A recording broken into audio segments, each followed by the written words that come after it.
So as you can see, I have a lot of board games. Now in a previous video, I did a review of all the bookshelf games that I had at the time. Here though, I figured I would show you the older versions of popular games that I have and try to compare them to their modern day counterpart, as well as subtle differences I have between different editions. So, without further ado, let's begin. So we'll start at the very beginning with Clue. This particular game right here is what got me interested into trying to find the first edition of several popular board games.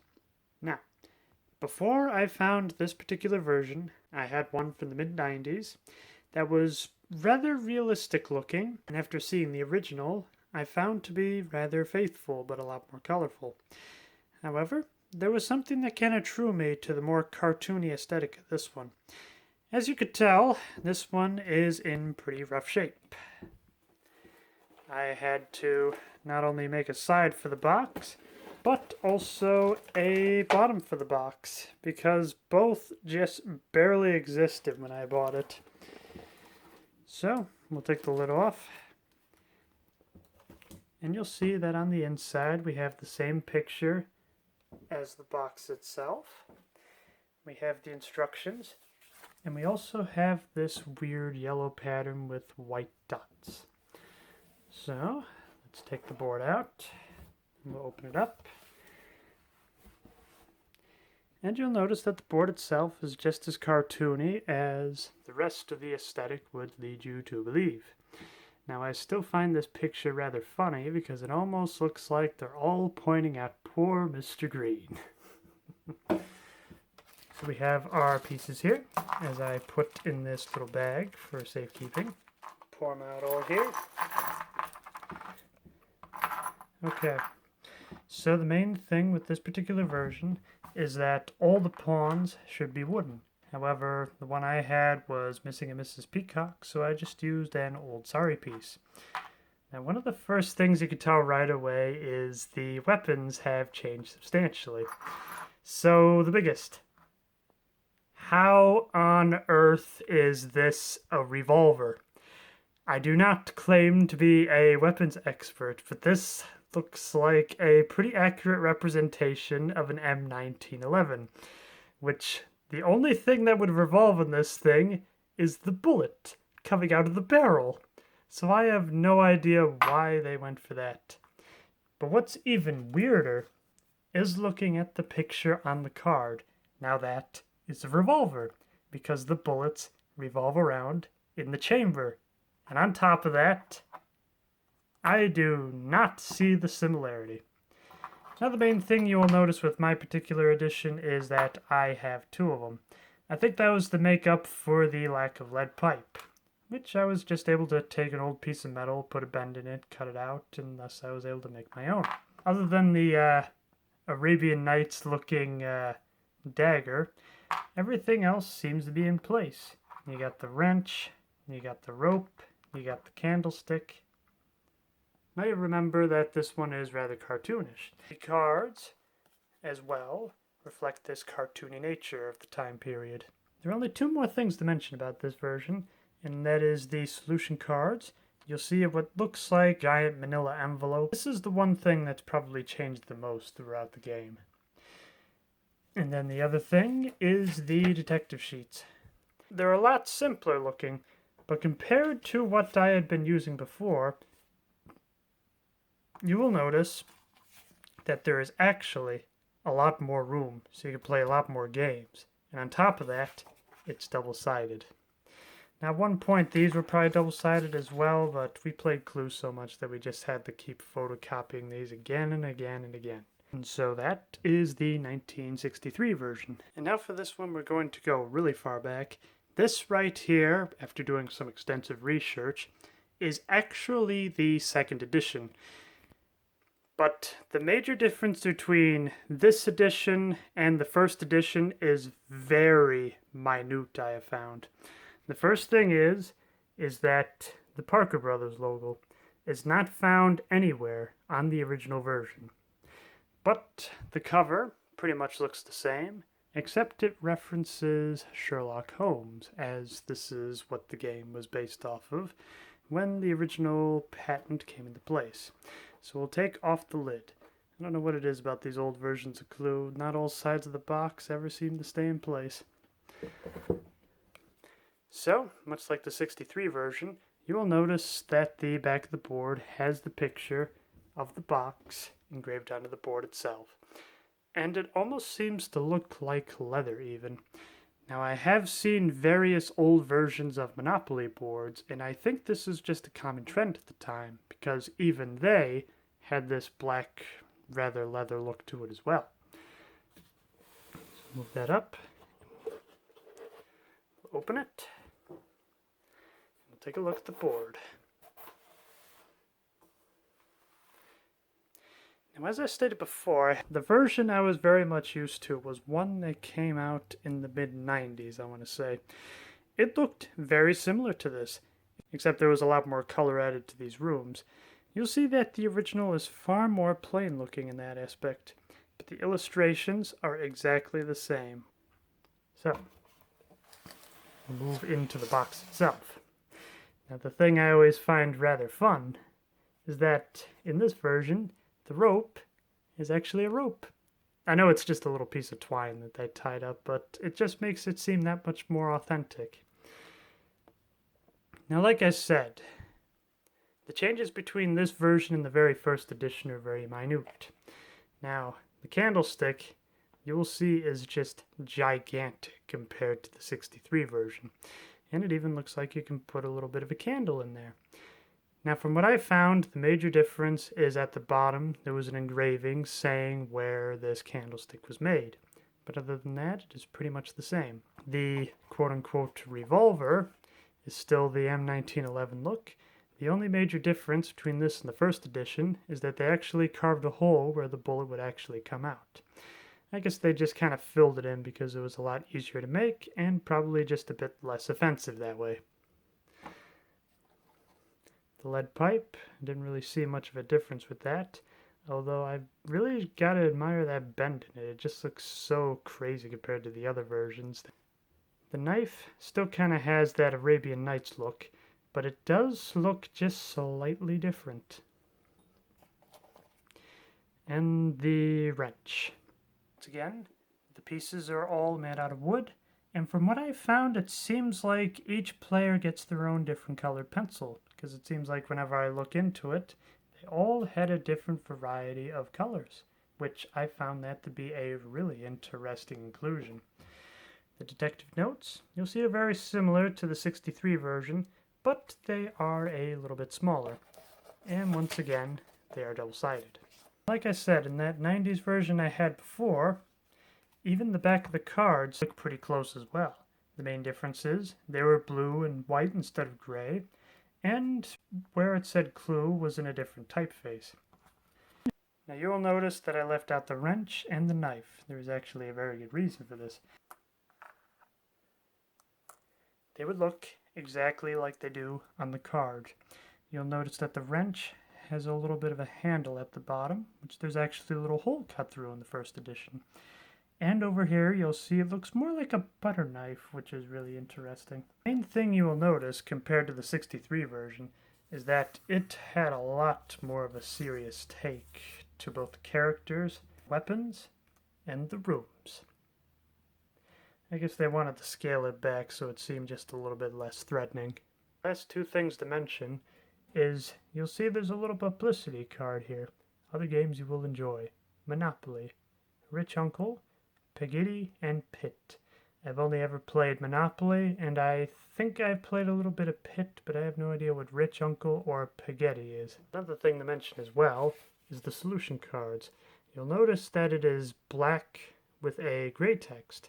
In the original, it was black with a red text. Here is the rulebook.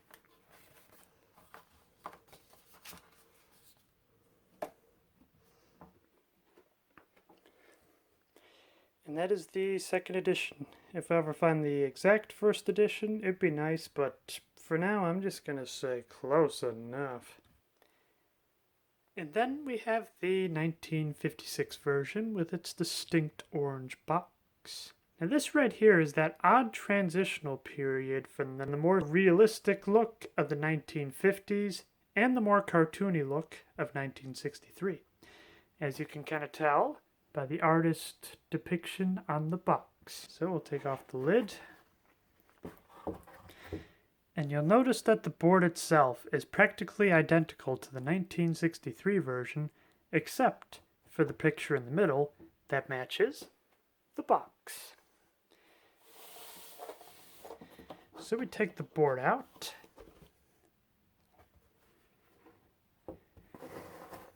And you will notice that it is the same exact board that is in the 1963 version, cartoony and colorful. Now what's even more interesting is when you look at the rules, you will notice that it's the same picture that is on the 1950 box, and the little inlay as well is the same. Detective notes are pretty much identical to the 1950 version. Like both versions, the pawns here are made out of wood. And once again, we have this revolver. Once again, I have no idea what is supposed to revolve in this thing. Now, the main reason I say it's transitional is not only because of the little picture here, it's also identical to the 1950 version. You will also see that the final solution also looks exactly the same as in the other two versions as well. Now, as you can tell, the dagger looks a little different. The candlestick is substantially smaller, even if there actually is room for a candle in there still. And the rope is now plastic, just like in the 63 version. Up next, we have the big one, Monopoly. Out of all the games I'm going to show you in this video, this one I spent the most amount of money on, which is funny, because this is only the pieces. $14.99. Let's open up the box and see what's inside. So yes, obviously the whole board is in here. As best as I can tell, the board was something you had to buy separate, while this right here is the cheaper set. I have a few of these metal pieces in here. These come from the 1960s version, and are not the same vintage as this box. However, what is vintage to this box is really quite fascinating. You'll notice that there's just an assortment of very odd shaped pawns. This, as far as I can tell, was the more economic set if you didn't want to spring for the big bucks of the metal set. Probably the thing that's even more interesting is the dice. Look at how tiny they are. I mean, I don't necessarily have the biggest hands, but these are really tiny dice. This is compared to the other version I have from about the same time period, and you can see that the dice are a little bigger. So you'll see the money. The only real major difference you'll see with this version is it's actually a little bit smaller than the standard money, and it'll have this little stamp on it as well. These deed cards, I really have a hard time telling if they're original because they look pretty new in my opinion. Now, I know for sure the rules I have stuffed in here. These are from the 60s version. This is where I left the overflow. Probably the thing I find the most fascinating about the rules here is this little section right here. Free parking. Players who land on this space do not receive any money, property, or reward of any kind. This is just a free resting space. It's kind of crazy how it's stirred up that much controversy over the years. But the weird thing is, all these many years later, even up in 1961, they're still using the same typeface for the bottom here. However, one thing I've noticed between the versions is that the amounts of money vary quite differently, but we'll get to that later. So we go for the chance and community chess cards. As you can tell, these things are ancient, as you can see from the really folded up and beat up exterior, as well as it being slightly paled out. You'll see that in both pictures that rich Uncle Moneybags, I believe that's his name, is clearly smoking a cigar. Now the crazy thing is, even in the 1960s version, they've removed the cigar. So in this one, he's just throwing around money. And in this one, he just has his left hand out for no reason. Now the last thing to mention about this particular set is the houses and the hotels. You will notice that they are made out of wood.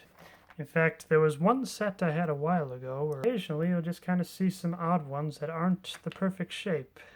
That's kind of nice. You don't really see that kind of handicraft anymore. I unfortunately don't have the original board, but it hasn't really changed that much throughout the years, so I really don't consider that too much of a loss. However, what I do have is the 61 Anniversary Edition. It comes in a nice hard plastic case, and it even comes with a carrying handle. Now, I have heard that Risk got a similar treatment, but I have no idea what it looks like. However, I'd wager it looks pretty similar. So, flip it around, flip open the latches. It's crazy that this thing is so old, yet it's still pretty sturdy. Flip it open, and here we have the Anniversary Edition. Now, you're probably wondering why I have hand-typed instructions right here. Now, the main reason for this is I actually had two really old Monopoly sets from 1936. Basically, you can see the shape of the cards that this version was in. The instruction manual wasn't too far behind, so I wanted to make sure I could read it. Now here is what I find really interesting. So, take a look at how the money is distributed.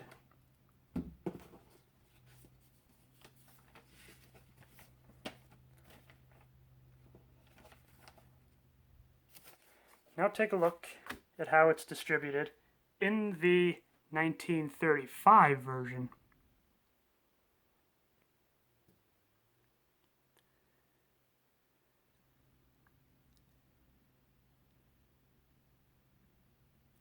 You will notice that both are the same amount, but yet they're given in very different denominations. Since I'm not sure anybody's ever really seen the original instruction manual too much, I figure I'll just kind of go through it. The pages have obviously yellowed with age, but I feel like a lot of things do at this point. Flip it over, and that's how it worked. And then it folds right up. Just like that. It's been folded up so many times it almost folds itself. So we put that back in the little slot here. And you see the property cards. They're really in rough shape, but hey, I'm really just thankful that B&O actually has all the information you need off of it. However, I would have just been able to copy them from the other ones as well. In fact, that's one of the fun things as well. You'll see the tape kind of ripped off the values there, so I had to hand write them in myself. Crude, but it gets the job done. Show you the houses. Also made out of wood for the sake of the Anniversary Edition, but just a little different. So it's a little more unique. And I like the idea. There's so many dice that everybody can have their own pair of dice. Let's move on to the pieces. So you can see that the pieces haven't changed too much throughout the years. They're all basically the same thing. But the few things you will notice is that a few of them have little spaces in them. Now, as rumor dictates, these were charms that you could get from a Cracker Jack box, as when Charles Darrow brought the game before Parker Brothers, he never specified what the pieces were supposed to be. So Parker Brothers talked to Cracker Jack to ask them for pieces. There it is. And if you were to collect enough of them, you could even make a bit of a charm bracelet.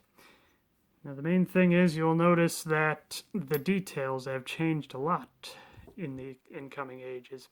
Now I've tried to look up other versions of the 1935 car, and I have yet to see one with a driver in it. So as far as I can tell, this one is pretty unique for that feature. because usually it's just hollow in the middle there. The cannon, you'll notice that both pretty much look the same, except that there's just a little more detail, and you'll also notice that there's just a little bit more tarnish on it than the new one. The hat, pretty much the same, but once again, just a little more detail.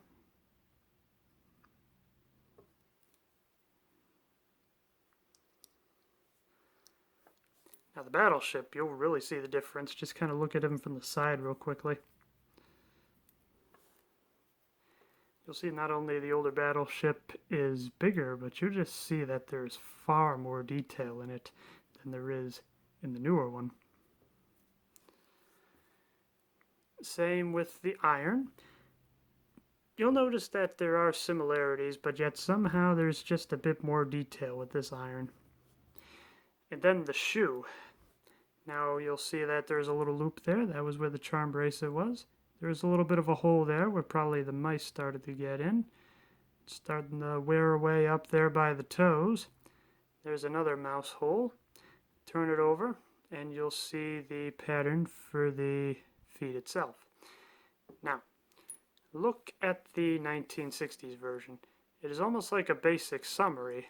It has those little features here and there. See the little hole? But yet, you can just see it was meant for a more mass-produced audience. And then the thimble. So the biggest glaring difference is not only the little hole there, but this little message here. Good for a girl. The only thing I can potentially think about this is that if you've ever seen Hook, the Steven Spielberg movie, the Peter Pan in that movie was very much convinced that if you gave a girl a thimble, that was a kiss. And I have a feeling that that's what they were trying to go for here. Either that or maybe they were trying to be sexist and say girls need the thimble so they can sew more. I don't know. I'll leave it up to you for that one. Now we go over the money. You'll see that really the only major difference is that there is that little thing at the bottom saying it was copyright. That and each of these bills smells like a 70-year-old ashtray. That's how you know it's authentic. To me, that's what old smells like. A really old, moldy ashtray. And I wouldn't want to have it any other way. Now, you may remember when I showed you the box, the Chance and the Community chest cards actually had rich Uncle Moneybags in it. However, I have another set of Chance and Community chest cards that look like they were almost put through a typewriter. And what's even more interesting is that there's a few cards here that do not exist in the later game. So I've lined up the old cards and the new cards as well as I could. I'm just going to kind of go through them. You'll notice some very similar ones. I'm just going to scan through them. I hope you can read them, and I'm not going too fast for you. Now, one of the things that's interesting is the Chance and Community chest cards sometimes switched. Like these two, for example. So this one is a Chance and this one is a Community chest, but they both say the same thing. Same thing over here. I always thought Receive for Services was the best picture. I married you to pay up. And here's another one right here. You have the Christmas Fund, or Xmas Fund, as it's told in both ones. So you see the Chance and you see the Community chest. Both the same thing, but that doesn't line up 100%. Then you get on down here.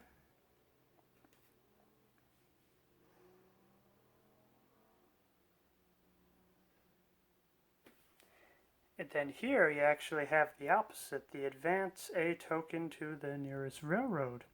In fact, I already passed over that one already and forgot to mention it, but oh well. Then we'll go around here. And then over in the corner here are cards that A, don't match up, or B, no longer exist. So you see right here, we're off the gold standard. Collect $50. I've yet to see that in any other set of Monopoly. Pay a $10 fine or take a chance. So now the idea of it being called Chance actually makes a bit more sense now, doesn't it? And then right here, a parking fine. I guess that was kind of playing into the whole joke about the free parking thing. And then these others right here were additions that just didn't make it into the original run of the cards, as far as I can tell. Risk. I have probably more copies of Risk than any one woman should be allowed to have. So let's go through each and every one of them. So first we have what I believe is either the 1977 version or the 1980 version. Or perhaps I got both of them combined into one. So we lift off the lid. Now, it seems crazy, but this one is actually 2 games of Risk. So the first one I have on top, this one is the board that I take on camping trips. It has a few stains here and there, and I don't mind that it gets a little dirty and exposed to the elements. Underneath it is the board that I keep for the collector's sake of it. It's the exact same board, but you just notice that it's in a bit better shape is all.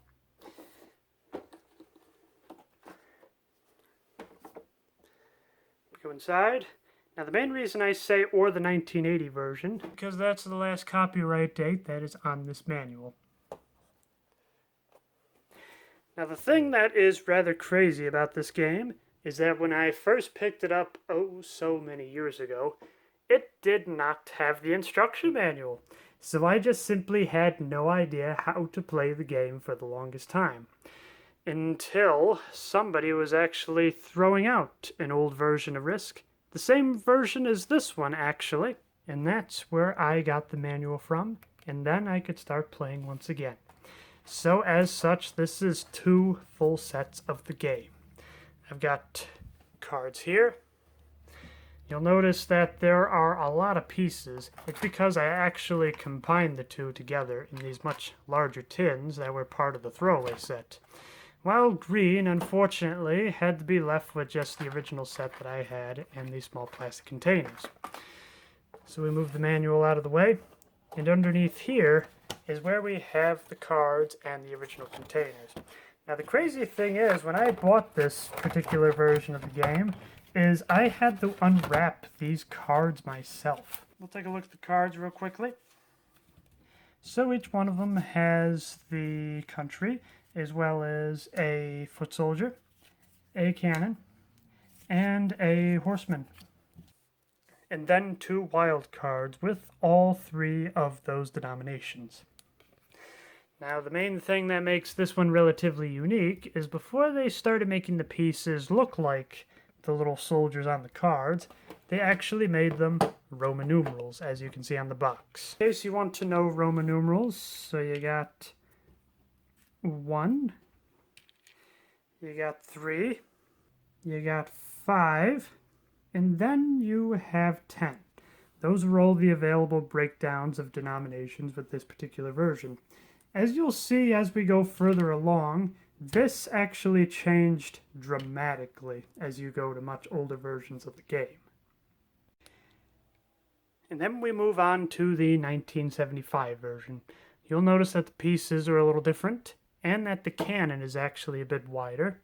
And the other fun thing is that the Parker Brothers logo also looks a little different.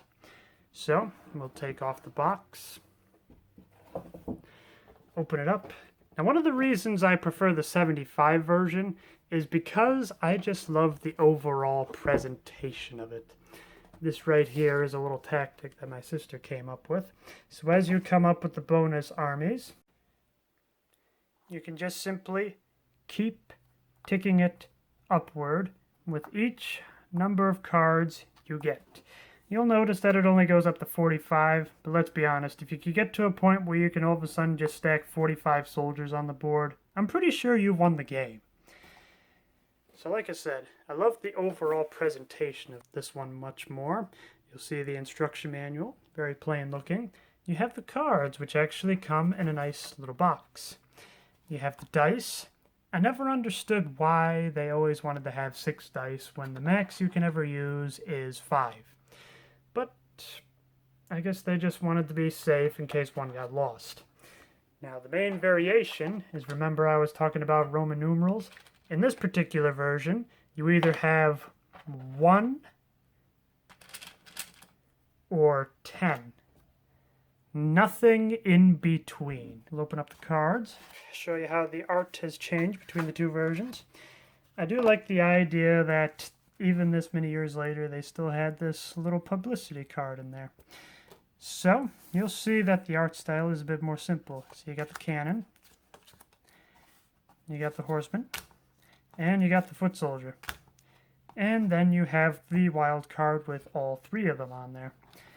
It's a much more different art style, and like I said, I just overall adore the presentation of this particular version much more to the 1977 and or 80 version. I'm not necessarily an expert, so you can feel free to correct me in the comments. As for the board itself, it's exactly the same as the previous version that I just showed you. No differences whatsoever. The same paths, the same layout, the same artwork. Even the same little key to tell you how many armies you get per country. Now the 1968 version I have right here is technically the newest to my collection, but I want to talk about this one first before I show you the anniversary edition of the 1951 edition. So, we'll take the lid off here. You'll notice that very nice blue color. I really much love that turquoise, I think it is. You'll notice that it has a very nice plain white board. Whoever last had this kept this in really good shape. Now, I never understood it, but it seems like with all these older board games, they came with 2 instruction manuals, just in case one got lost, I guess. So the thing that is rather interesting about the manual is when you go to the back, the original French moves. I actually had to look this one up to even understand what they were talking about. So Risk, as we know it now, was originally a French game made in 1957 called Conquête du Monde. I'm not French. I do have some French heritage, but I hope that makes sense. Which is French for the conquering of the world. Which, here's a fast fact for you. The board game was originally invented by a French filmmaker who was very famous for making that rather artistic movie about the red balloon. If you know what I'm talking about, well, then I guess you either know about French filmmaking or you have seen it parodied like I have. So we'll put these rules aside, go up, and once again, you will notice that the presentation is very similar to what we originally saw. Now, the biggest thing this time around is that you will see all the pieces are made out of wood. You either have cubes or what I like to call pills. I'm just noticing that there's no blue pills. I bet there's a Matrix joke in there, but I really don't know that much about the Matrix to be able to comment on that. Which is kind of sad because I'm getting off topic. So we have the dice here. I am missing a red one, but that isn't too hard to find. But I do like this little plastic case here. It's very sturdy and helps keep them all in place. You'll notice that, like before, the cards actually come in a deck. So, we'll open it up and we will show you the differences. The main thing to note this time around is that there wasn't a publicity card, or at least not in this particular set that I have. So you'll see here's the wild card, the horseman, the foot soldier, and the cannon. It's a much more simpler this time around, as you can see. Now on to the board itself. Now you can see from this nice clean white look that this was kept in really good shape. And then if you open it up, the inside itself was kept in just as good a shape. Except for this little stain over here, but I will just simply ignore it. Now, this is technically the second edition that Parker Brothers made. However, from all the research that I have done, the first edition is pretty much the same. The same board, the same pieces. The only major difference is the inside of this was also blue. Now the main reason I bring this up is so I can compare this to the mock-up first edition that I have. I figure as I start comparing the two, I may as well show you the box as well. Now, if you are lucky enough to actually find the original, it is very similar to this, except the letters are a lot more squished together. The exclamation point, the dot's here, and it goes up to here. The handwriting is slightly different, and the two obvious things is that this little classic reproduction is not here, and it doesn't give you these little instructions at the bottom. These are modern touches that I guess they had to throw in there. So we'll take off the lid. And you'll notice that much like the 68 version, there is this nice clean white look to it. So, we open it up, and you can see the similarities in the box. A very similar design, except somehow this is just a bit more glossier. You could just kind of tell it's newer. It actually has the blue pills this time. Once again, really want to make a Matrix joke about that. And onto the board itself. You will notice that the art style is pretty well replicated, but yet if you were to actually compare it to the original, you will actually see that there's some major differences. The color schemes, for one thing. The dolphins are red and blue over here. Well, in this one, it's more like a green and a blue. I will admit, I do kind of like this water surface and the idea it looks like it's going down at the bottom of a pool. But, I don't know, I kind of like it to be able to stick more to the original. Like, just take a look at that typeface real quickly. And you will notice that there is just something a little bit off, but I can't really put my finger on what it is. It's the same words. It's almost the same spacing, but yet it's something about that particular typeface. It just doesn't gel with me. And the other things you will notice is that unlike the 75 in the first version I showed you, that had a little square in the corner that told you how much you get from each continent, it is actually denoted through these colored numbers and letters. Now, the other major thing you'll notice is that in the reproduction, it is only on the bottom and the top, while in the original, as far as I can tell, it's all around the outside. All in all, if you don't necessarily want to spring the money it takes to be able to buy the original, this is a pretty good reproduction.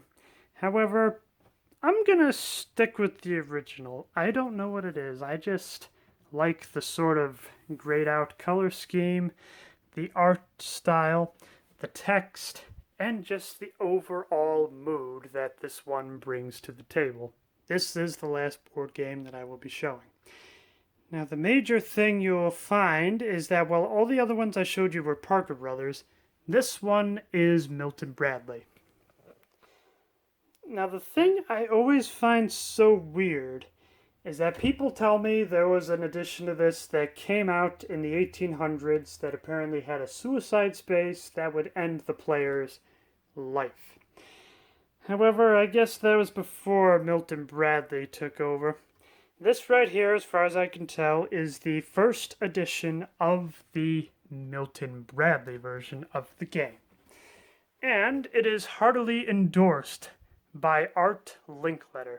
Now, if that name doesn't really mean anything to you, he was the first host of Kids Say the Darndest Things, back when this game was brand new. So before this particular version, I was used to a version we had in 2003, and then another one I was able to pick up from the mid-70s. Now, there's actually some really major differences here.